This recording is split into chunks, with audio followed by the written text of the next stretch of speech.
This is Hello Recaps. Today I will recap a horror and thriller film titled The Black Phone. Please be advised that spoilers are included, so proceed with caution. During a baseball game, Gwen enthusiastically supports her brother Finney as he pitches. The batter, Bruce, misses the ball on 2 occasions, but successfully hits a home run on the 3rd attempt, leading his team to victory. Following the game, Bruce praises Finney, remarking on the excellence of his pitching arm. Later, while riding his bike, Bruce slows down upon noticing a black van. A few days later, Finney has a quiet breakfast, during which their father, Terrence, expresses annoyance at his loud slurping. As Gwen opens the door, the siblings prepare for school, and Finney spots a flyer regarding Bruce, who has been missing for several days. At school, they witness a confrontation between Robin and the bully Moose. Robin swiftly overpowers Moose, earning cheers from the other students. But Finney pulls Gwen away from the scene. Gwen argues that Moose, being a bully, deserves the punishment he receives, and she admires Robin for being the strongest student since the grabber had previously taken their former bully Vance. Finney feels uneasy discussing the grabber, prompting Gwen to reassure him that the rumor about the grabber abducting children who utter his name is unfounded. In science class, Finney fidgets with his rocket ship pen and steals a glance at his crush, Donna. After class, he becomes aware of bullies watching him and quickly makes his way to the restroom. However, Buzz, Matt, and Maddie follow him there. Fortunately, Robin arrives and begins discussing his victory over Moose, intimidating the other boys. Before they exit, Robin cautions them against bothering Finney again. Once they leave, Robin encourages Finney to assert himself. Finney inquires about Robin's fight with Moose, to which Robin responds that he did it to make a significant statement. He then requests assistance with math, expressing frustration over their teacher's rapid pace, and Finney concurs. Meanwhile, Gwen is called to the principal's office to meet with Detectives Wright and Miller. They inquire about her conversation with Bruce's sister, and Gwen reveals that she had a dream in which Bruce was taken by a man with black balloons. Wright discloses the discovery of black balloons at the location where Bruce and another child were abducted. This information had not been previously disclosed to the public, leading to inquiries about the source of her knowledge. Wright suspects that Gwen is concealing something, prompting her to admit that her dreams occasionally prove to be accurate. After school, Gwen departs to spend the night at a friend's house, leaving her brother behind. That evening, Finney discovers Terrence unconscious and takes the initiative to clean up after him.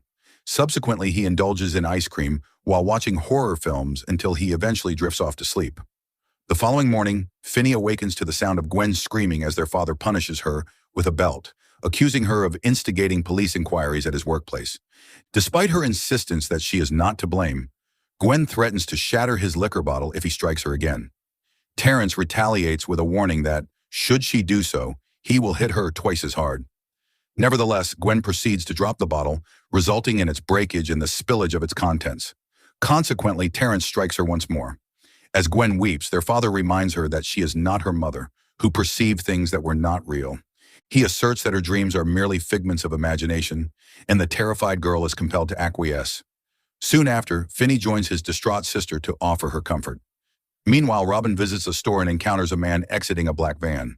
That evening, news regarding Robin circulates, and Gwen expresses her concern for her brother, who is anxious about his friend. He inquires if she can delve into her dreams to locate Robin, but she clarifies that she lacks control over them.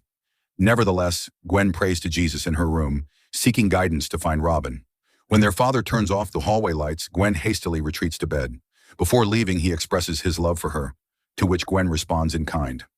Days later, with Robin absent to defend him, Finney becomes the target of bullies who assault him, prompting his sister to intervene by striking Maddie with a rock.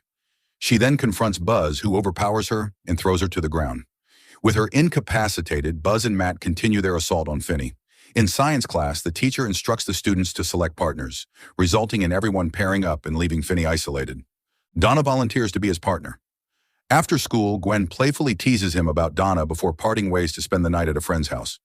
Shortly thereafter, Finney walks along an empty path and notices a man stumbling out of a black van, dropping his groceries. Finney offers assistance, and the man introduces himself as a magician. The man reveals black balloons from the van, which he uses to ensnare Finney. In response, Finney stabs the man in the arm with his pen.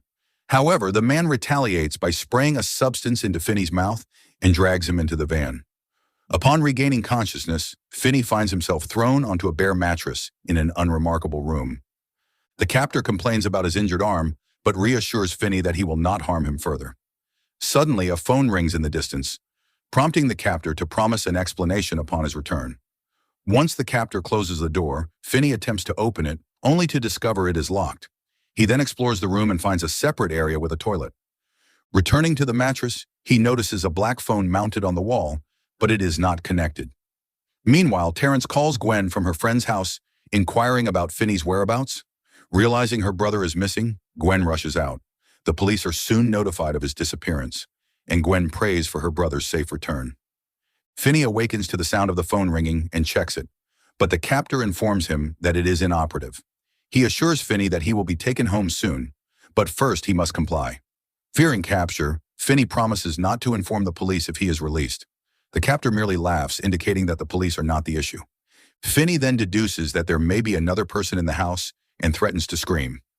The captor informs him that he will not be heard when the door is closed, leaving Finney to wonder about his identity. After the captor departs, Finney begins to scream, though the room is soundproof. He attempts to reach the window, but it is positioned too high. The phone suddenly rings, prompting him to answer, but he hears nothing on the other end. Later, while he sleeps, a creaking noise emanates from the phone, startling him as he realizes the grabber is observing him. Finney requests food, but the man informs him that he cannot provide any at that moment. When Finney inquires about the grabber's presence, the man confesses that he merely wanted to look at him. Shortly thereafter, Finney awakens and answers the phone, only to hear a boy's voice calling his name. Alarmed, he hangs up and retreats, but the phone rings once more. Upon answering, the voice urges him not to disconnect. The boy explains that he has forgotten his name, as it is the first thing lost upon death, but insists they have met before, and that Finney's arm was intended for him. This revelation leads Finney to recognize the boy as Bruce. He asks if the phone rang specifically for him, to which Bruce replies that it rang for all of them, but only Finney could hear it. The grabber is also aware of the ringing, but dismisses it as unimportant. Bruce then advises Finney to locate a loose tile through which he can excavate a tunnel. Meanwhile, Gwen dreams of Bruce's life before witnessing Finney screaming from within a house. She ventures out in the dead of night to search for the location, while Finney discovers the loose tile and begins to dig. When fatigue sets in, he disposes of the dirt in the toilet and conceals the opening with a carpet. The following morning, the grabber brings Finney breakfast, but neglects to lock the door upon his departure. Just as Finney prepares to leave, the phone rings again, and a new voice cautions him that it is a trap. Billy's ghost materializes beside him, though Finney does not recognize him. Billy warns that the grabber is waiting upstairs to punish him for attempting to escape, recounting that they all endured the same fate before the call ends. Finney, despite his apprehension, ascends the stairs but perceives the presence of the grabber awaiting him. Opting for caution, he descends once more and decides to eat. Later, Billy makes another call, but his insistence grows stronger. As the ghost becomes increasingly agitated, Finney observes his soda bottle trembling on its own. He then identifies a crack in the wall, realizing he had inadvertently dislodged a cable from that spot. Inquiring about the cable's purpose, Finney notices the bottle directing his attention toward the window. Concurrently, Gwen experiences a dream in which Billy is delivering newspapers when the grabber abducts him. Finney eventually locates the cable and utilizes a rolled piece of paper. He begins to climb and attempts to open the window, but the bars give way, resulting in his abrupt fall to the floor. Later that evening, Gwen questions her father regarding her dreams. Taryn recounts that her mother also had dreams she believed to be prophetic, which compelled her to commit horrific acts, ultimately leading to her suicide. Fearing that his daughter might share a similar fate, he reassures her that the dreams are not real. Nevertheless, Gwen remains convinced that her dreams could assist her in locating Finney. This prompts Terrence to reconsider his stance, and he aids Gwen in searching for the house depicted in her dreams, hoping it will lead them to his son. Shortly thereafter, the police arrive at Max's residence to inquire about the missing boy. Max promptly invites them in, disclosing that he is also conducting his own investigation into the abductions. He elaborates on the children being taken while returning home from school, with the exception of Robin, who was abducted on a Saturday afternoon. Max asserts that the abductor possesses a house and a garage, enabling him to transport the children without being seen. With this information, he indicates the general vicinity where he suspects the abductor resides. However, officers Miller and Wright show little interest in his assertions and continue to question him, prompting Max to mention that he is new to the area and is currently staying at his brother's house. As they depart, Miller advises Max to clean up before his brother's return, highlighting the substances scattered on the coffee table. Meanwhile, Max is aware that the entity remains confined in the basement directly beneath him. Shortly thereafter, the grabber arrives with food and inquires about his name, stating that he typically learns the boys' names from the newspapers. But this time, circumstances are not favorable. When Finney provides a false name, the man discards the food and throws him a newspaper, indicating that he is already aware of Finney's true identity. The grabber asserts that he would have released Finney prior to exiting, leaving the door ajar once more. Just as Finney is about to open the door again, the phone rings. Upstairs, the grabber struggles to remain awake while awaiting Finney's return. Instead of escaping, the boy collects the spilled food to consume and subsequently falls asleep. Later, he awakens to the sound of dripping and investigates, only to discover a lifeless body suspended in midair, with blood trickling onto the floor. The body gestures towards the phone, prompting Finney to answer it. A new voice cautions Finney that the grabber has ceased to sleep, and Finney recognizes the voice as belonging to another victim, Griffin. Griffin expresses regret that he was overlooked during his life, only to have his name become known posthumously. Finney inquires why the grabber has not yet killed him, to which Griffin explains that it is due to Finney not having participated in the game, thus preventing the man from defeating him and progressing to the next phase. Griffin informs Finney that the grabber has just fallen asleep.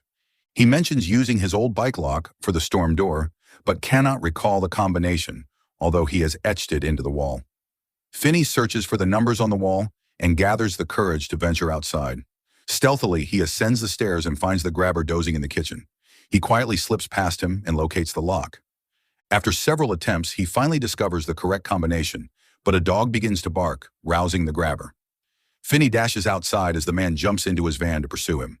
The grabber obstructs his escape route and tackles him to the ground, while neighbors begin to illuminate their porch lights, prompting a threat from the grabber. They remain quiet until the neighbors extinguish their porch lights. The abductor then knocks the boy unconscious and throws him back onto the mattress. The following morning, Gwen awakens and questions Jesus about the absence of dreams the previous night, prompting her to reconsider her father's assertions regarding her dreams. Finney is roused by the sound of the phone ringing, and upon answering, he hears a different voice. He identifies the voice as Vance, the former school bully. Vance's apparition materializes behind him, cautioning that today is the day he has been anticipating. Concurrently, Gwen dreams of the day Vance was apprehended for assaulting 2 children at a store, while also overhearing his conversation with Finney on the black phone. The police vehicle transporting Vance halts in front of a residence, and Gwen catches a glimpse of the house number before awakening.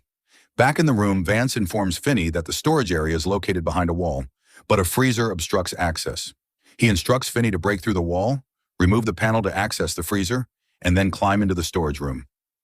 Finney expresses gratitude for Vance's assistance, but Vance's ghost reacts with fury, his anger resonating throughout the room as he shatters a bottle near Finney. Once the atmosphere settles, Finney follows Vance's guidance. Throughout the day, he diligently breaks the wall until he discovers the panel at the rear of the freezer. After removing it, Finney enters but finds the door locked from the outside. Exhausted, Finney eventually succumbs to despair until the phone rings once more. On the line is Robin, who refuses to allow him to endure the same fate. Robin encourages him, calling him a fighter for his resilience in the face of adversity. He begins to instruct Finney on how to throw a punch and advises him to fill the receiver with dirt to fashion it into a weapon.